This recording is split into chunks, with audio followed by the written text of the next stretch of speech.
नमस्कार दोस्तों, मैं डॉक्टर सदाशिवम आपके साथ हूँ।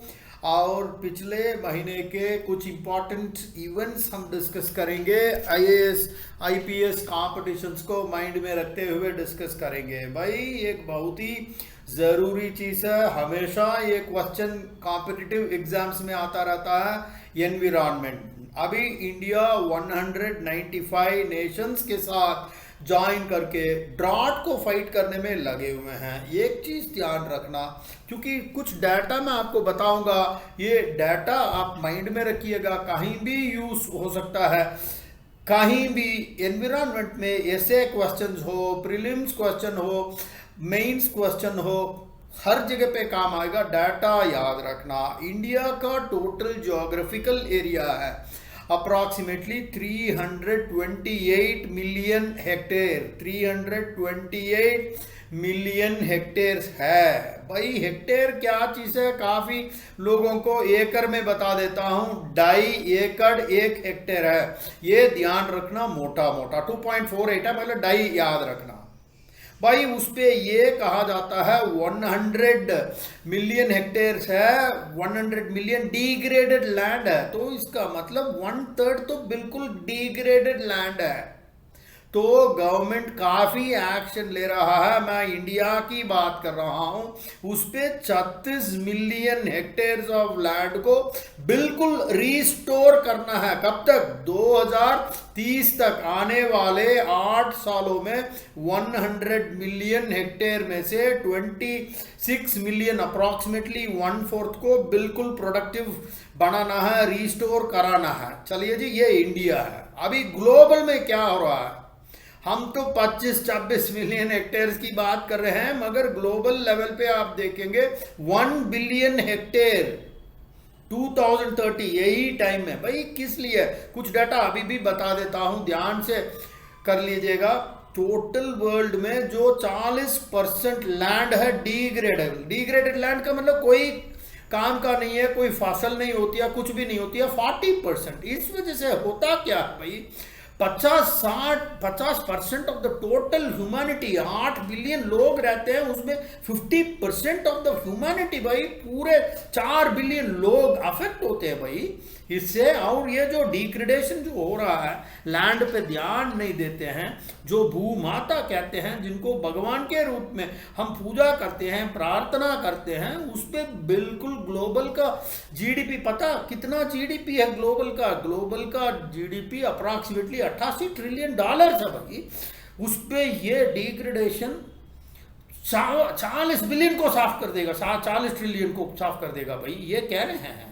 पता नहीं इकोनॉमिस्ट कहते हैं, ये पूरे वर्ल्ड में जो है ये कमिटमेंट लिया हुआ है। एक इंपॉर्टेंट कॉन्फ्रेंस है, आप लिख के रखिएगा, जिसको कहते हैं COP14, COP15 कहते हैं। COP15 का मतलब 15th सेशन है। दूसरा एक COP14 है, ये ध्यान रखना, इंडिया में हुआ था सितंबर 2019। उस टाइम COP के बारे में मैंने एक वीडियो भी डाला हुआ है उस टाइम। तो अभी जो हो रहा है वो COP15 है, अभी होने वाला है भाई, देखिएगा अफ्रीका में होगा शायद। इस पे यूनाइटेड नेशंस का एक कन्वेंशन भी, उसका कहते हैं UNCCD कहते हैं। UNCCD का full form United Nations Convention to Combat Desertification. और एक बार, क्योंकि ये सब कॉन्फ्रेंसेस का काफी क्वेश्चन आता है, इस बार भी प्रीलिम्स में United Nations Convention to Combat Desertification इस बार कहाँ हो रहा है भाई? अमिचान करके एक वेस्ट अफ्रीकन कंट्री है, वहां पे हो रहा है।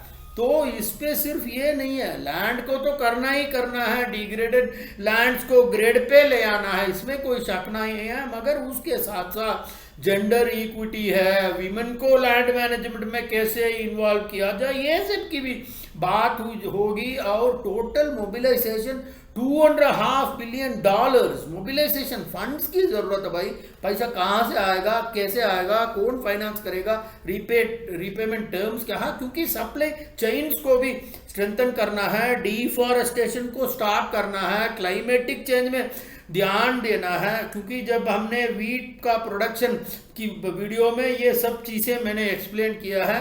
वीट का प्राइस तो रशियन यूक्रेन की वजह से तो बढ़ा ही बढ़ा है, मगर समर हीट की वजह से भी प्रोडक्शन कम हुआ है। पूरी वर्ल्ड की बात है, क्योंकि ऐसी चोसें लैंड पे हम ध्यान नहीं देंगे, वाटर प्रिजर्वेशन पे हम ध्यान नहीं देंगे, तो बिल्कुल खाने का सवाल, भूखा मर जाएंगे भाई। आपके पास न्यूक्लियर बम होगा, कंप्यूटर होगा, बिजली होगा, खाना नहीं होगा, 7 दिन तक रह नहीं पाएंगे जी। ये ध्यान रखना, वेरी वेरी इंपॉर्टेंट भाई। एक और वेरी इंपॉर्टेंट न्यूज़ है, वो भी मैं बता देता हूं। जैसे लोग कहते हैं ना 5 रुपया पेट्रोल कम हुआ, भाई 5 रुपया पेट्रोल दाम कम करने का चक्कर में, उस दिन मैं पेट्रोल डाल रहा था, उस टाइम एक लड़का मुझे कह रहा था कि सिर्फ 5 रुपया कम हुआ। मैं उसको समझाया, बेटे ये जो 5 रुपया कम हुआ है, इसके पीछे गवर्नमेंट 1 लाख करोड़ का खर्च किया भाई, तभी तुम्हें 5 रुपया पर लीटर कम में मिल रहा है। ये सब चीजें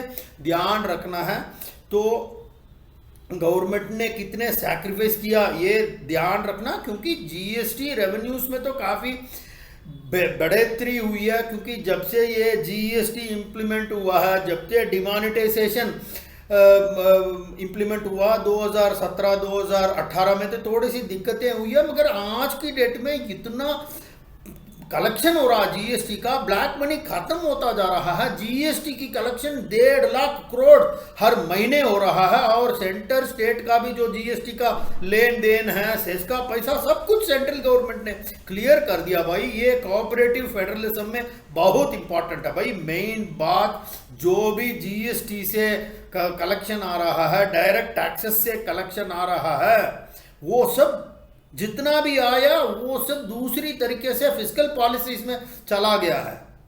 पेट्रोल दाम कम करने में 1 लाख करोड़ खर्च हो गया भाई। तो ये सब गवर्नमेंट का काम है, इन्फ्लेशन को कम करना गवर्नमेंट का रेस्पॉन्सिबिलिटी है। But at the same time public को भी ये समझना चाहिए कि फ्री में ये दे दो, वो दे दो, रेस्पॉन्सिबल सिटीजन बन के रहना भाई। हम लोग ये ध्यान रखना बहुत जरूरी है भाई। ये प्राइवेटाइजेशन के बारे में बात करेंगे, बहुत ही जरूरी है, जो इस गवर्नमेंट काफी एक्टिवली परस्यू कर रहे हैं। मगर पिछले साल आप देखेंगे प्राइवेटाइजेशन टारगेट्स को गवर्नमेंट ने पूरा नहीं कर पाया। ये भी हमने वीडियो डाला है, गवर्नमेंट अपनी प्राइवेटाइजेशन टारगेट्स में बिल्कुल फेल हो चुका है।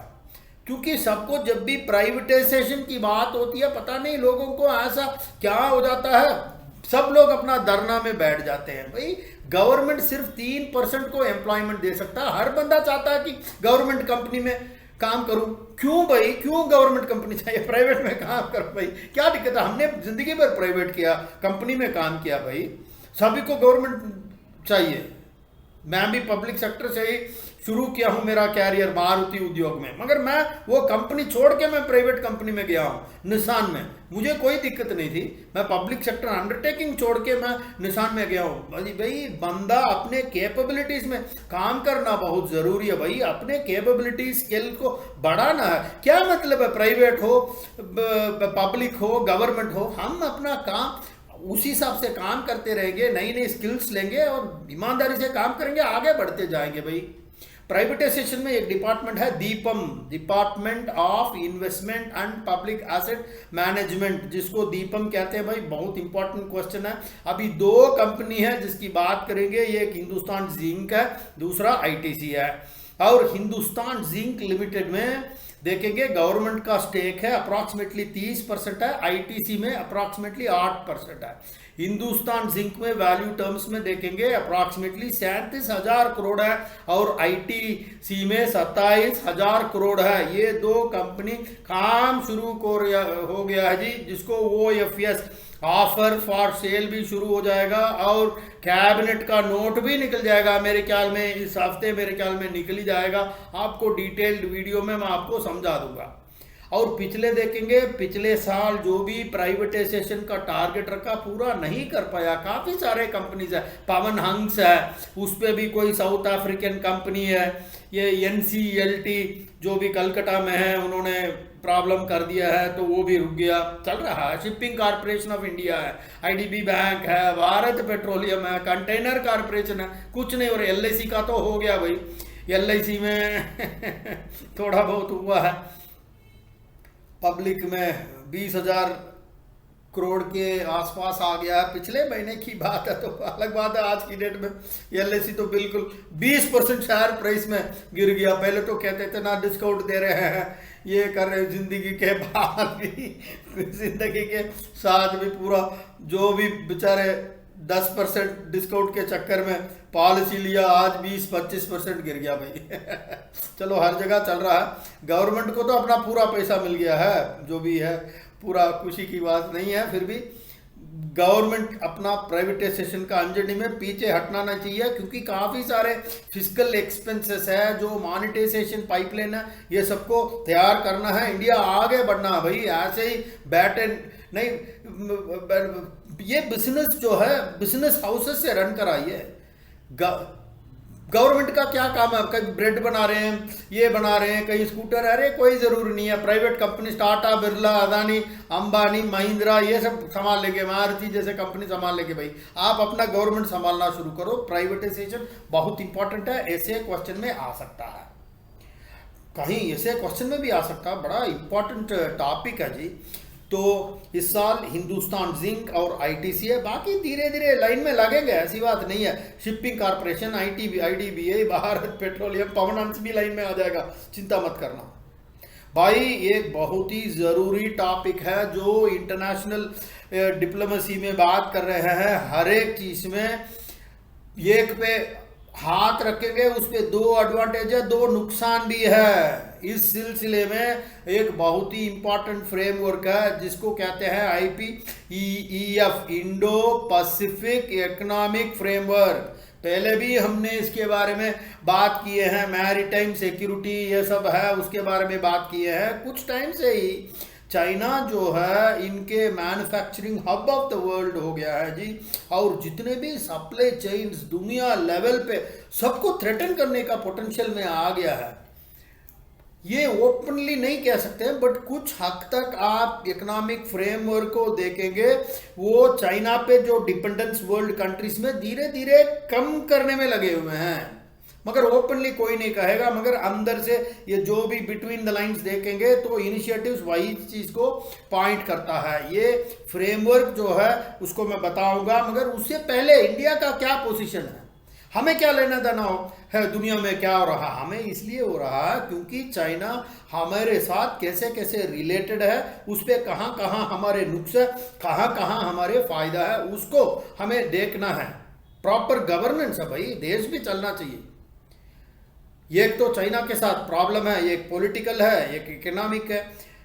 पॉलिटिकल प्रॉब्लम्स चल रहा है, बॉर्डर्स में प्रॉब्लम है, इकोनॉमिक प्रॉब्लम है, क्योंकि हम काफ़ी सारे चाइना से इंपोर्ट करते हैं भाई। विदाउट चाइना हमारी इंडस्ट्री चलेगी नहीं है, हमने देख लिया।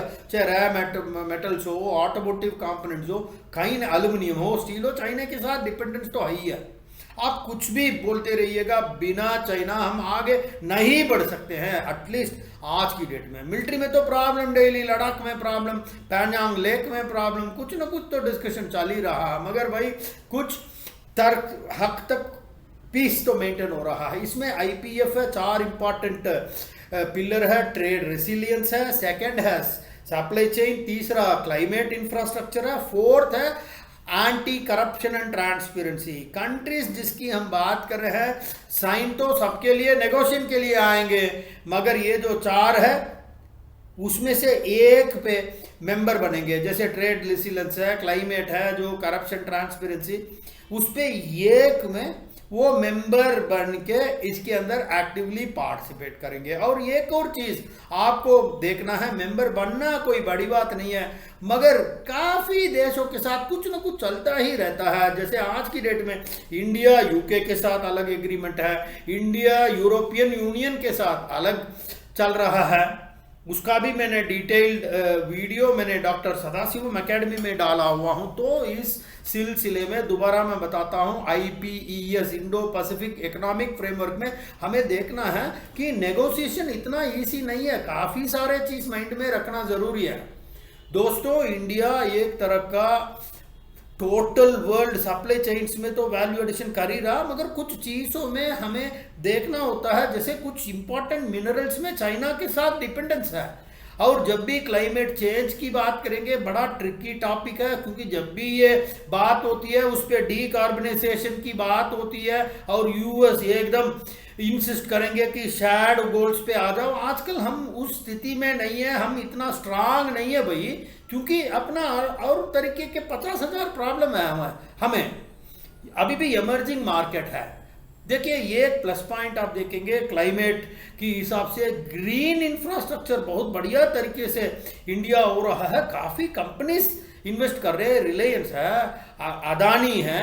ग्रीन इंफ्रास्ट्रक्चर के बारे में एक इम्पॉर्टेंट टॉपिक है, मैंने दूसरा स्पेसिफिक 10-15 मिनट का जो मैं डाला हूँ, green infrastructure, climate, ecology, IAS IPS में बहुत इंपॉर्टेंट है भाई। इवन कंपनीज में आज की डेट में ESG है, कंपनीज का बैलेंस शीट है, फ्यूचर मार्जिन एक्सपेक्टेशन में, हर चीज में ESG, एनवायरमेंट सोशल गवर्नेंस की बात होती है, तो कॉर्पोरेट एग्जीक्यूटिव्स के लिए बहुत जरूरी है। आप ये मत समझना कि कॉर्पोरेट मैं जनरल मैनेजर हो गया हूं, मैं एग्जीक्यूटिव डायरेक्टर हो गया हूं, ये सब बच्चे कॉम्पिटिटिव वाले IAS वाले पढ़ते रहेंगे। भाई हर एक शेयर वैल्यू में, शेयर मार्केट में ESG है।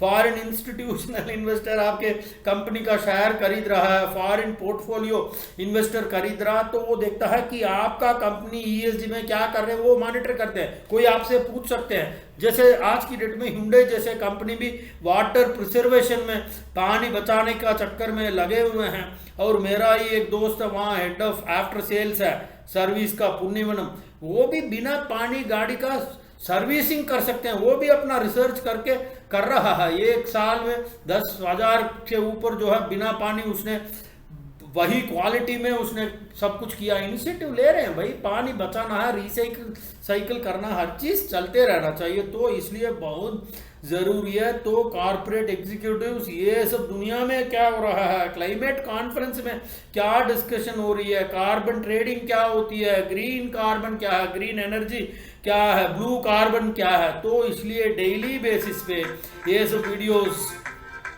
सुनते रहिएगा। और this is doctor Sadashivam signing off till we meet again, bye bye, जय हिंद, जय हिंद।